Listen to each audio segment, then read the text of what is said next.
ശബരിമലയിൽ കയറിയ യുവതികളുടെ പട്ടികയിൽ പ്രതിരോധത്തിലായി സർക്കാർ. പട്ടികയുടെ ഉത്തരവാദിത്വം ആർക്കാണ് എന്ന ചോദ്യത്തിന് സർക്കാരിന് വ്യക്തമായ മറുപടിയില്ല.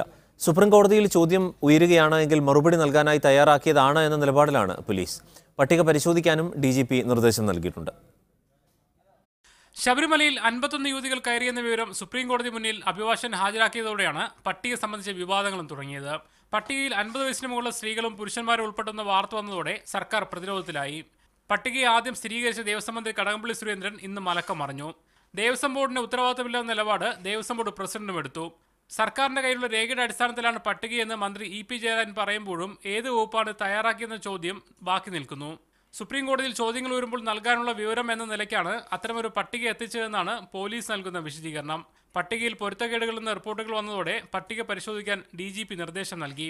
അപ്പോഴും പട്ടിക തിരുത്തേണ്ടത് തങ്ങളല്ലെന്ന നിലപാടിൽ തന്നെയാണ് പോലീസ് ഉള്ളത്. പട്ടിക പുറത്തു വന്നതിന്റെ ഉത്തരവാദിത്തത്തിൽ നിന്നും സംസ്ഥാന സർക്കാരിന് ഒഴിഞ്ഞുമാറാകാനാവില്ല നിലപാടിലാണ് ഇടതുമുന്നണി നേതാക്കൾ. ഇന്ത്യയിലെ ഏറ്റവും വലിയ കോടതിയിൽ ഗവൺമെൻറ് വളരെ കൊടുക്കുന്ന ഒരു അഫിഡവിറ്റിന് അതിൻ്റെ ഉത്തരവാദിത്വം ഗവൺമെൻറ്റിനുണ്ട്. അവരത് പരിശോധിച്ചിട്ടായിരിക്കും കൊടുത്തിട്ടുള്ളത്. ആ കണക്ക് കൃത്യമായി അവർക്ക് അറിയുള്ളൂ, നമുക്കാർക്കും അറിയില്ല.